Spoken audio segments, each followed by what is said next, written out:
Bikeman jour de départ, c'est parti. Un peu dur les réveils évidemment, mais la nuit était bonne. Voilà, c'est un petit peu stressant maintenant.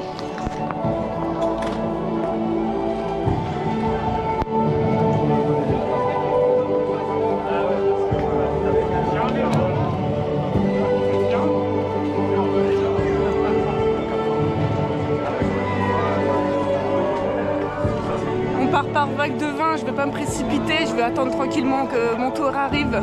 Pas la peine de stresser aujourd'hui dès le matin.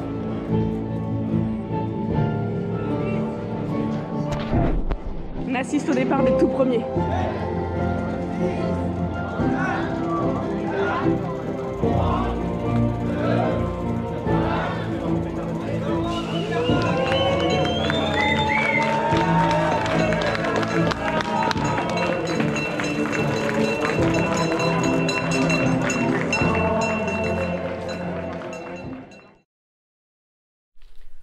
Wow, et moi là comme ça je vous mets des images du départ du Bikeman sans même vous mettre une introduction à cette vidéo. Et ouais, déjà premièrement, bienvenue sur Bérengère Cycling Concept, je suis super heureuse de vous retrouver derrière la caméra parce que oui, effectivement, le Bikeman parcours Auvergne-Rhône-Alpes s'est déroulé la semaine dernière. J'y étais, c'était bien le fil conducteur de toute mon année 2021 et cela s'est passé à merveille. Du coup, à travers cette petite vidéo, je vous emmène avec moi dans ce Bikeman, je vous raconte un petit peu comment ça s'est passé. C'est quand même extrêmement difficile de vous partager exactement tout ce que j'ai pu vivre parce que c'est une épreuve qui est énorme, c'est une épreuve qui est hors norme et c'est, je pense, impossible de vous retranscrire à travers des mots et des images tout ce que j'ai pu vivre. Néanmoins, j'essaye quand même de vous partager un peu avec vous ce que j'ai pu voir. Pour commencer, inutile de faire traîner en suspense l'information, vous l'avez probablement vu, j'ai terminé ce Bikeman en moins de 74 heures.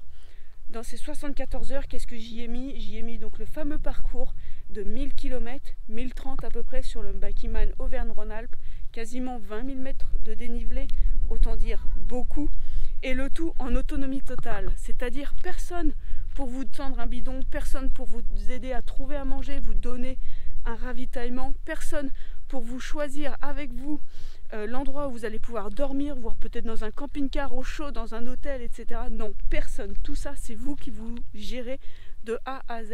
Et c'est bien pour ça que j'avais souhaité m'inscrire sur cette épreuve. C'était pour l'aventure et le côté où on se met en dehors de sa zone de confort, de ses habitudes, et être capable de s'autogérer seul.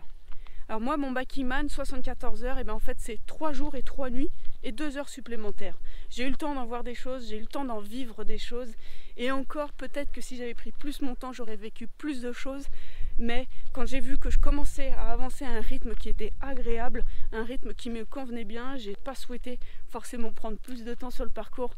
Tout ce que je n'ai pas vu, tout ce que j'ai parcouru sur le vélo de nuit, j'y retournerai sans aucun doute. Le premier jour, donc pour moi, départ depuis Beaumont-les-Valences, kilomètre 0 évidemment. L'objectif était au moins d'attendre le CP1 qui était aux alentours du kilomètre 270 à Coltine dans le Cantal. Par là, il fallait d'abord passer par le col de Mur, le mont de Gerbier-de-Jon et continuer par une succession de hula-hoop, je dirais. Et voilà, ce parcours-là était finalement pas si difficile. En plus, on était tous frais. J'ai eu du mal à me mettre en route, mais quoi qu'il arrive, c'était un joli parcours avec des très beaux paysages.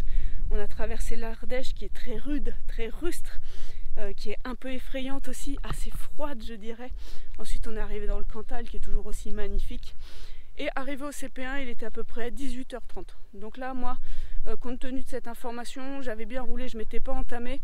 Je me suis dit que j'étais capable de continuer mon parcours. Donc j'ai analysé le parcours et j'ai vu que pour atteindre la prochaine grande ville, qui se situait quand même 70 km plus loin, avec encore à nouveau du dénivelé et qu'il fallait à nouveau passer le Puy-Marie, voilà, il ne fallait pas traîner.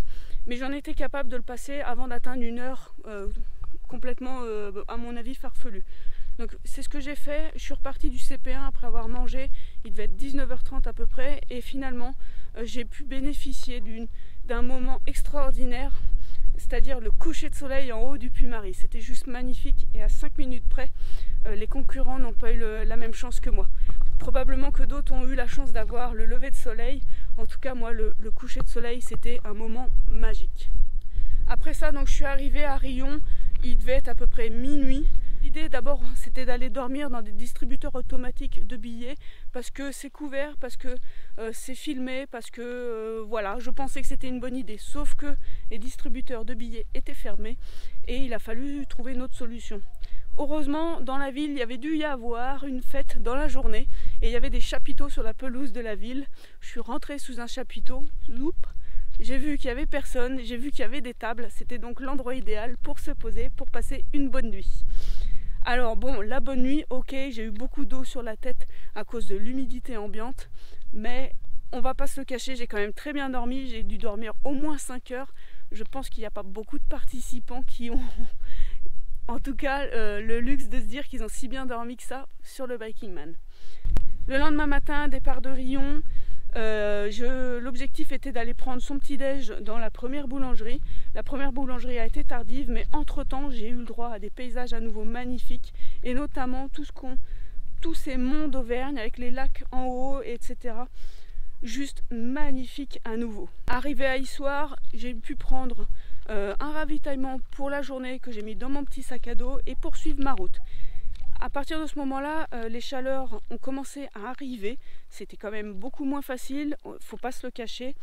J'ai été obligée notamment de détendre mon dos aussi en m'arrêtant sur la route. J'ai mis mes jambes dans une fontaine pour faire baisser un peu les tensions que j'avais sur les jambes. Et cette portion-là était peut-être pour moi un peu plus difficile que les autres, simplement parce qu'en fait j'avais pas pris de repères, je connaissais pas les villes, il n'y avait pas de repères en boss en me disant bah tiens voilà, là je vais aller là à tel moment, et je vais aller à tel endroit à tel autre moment.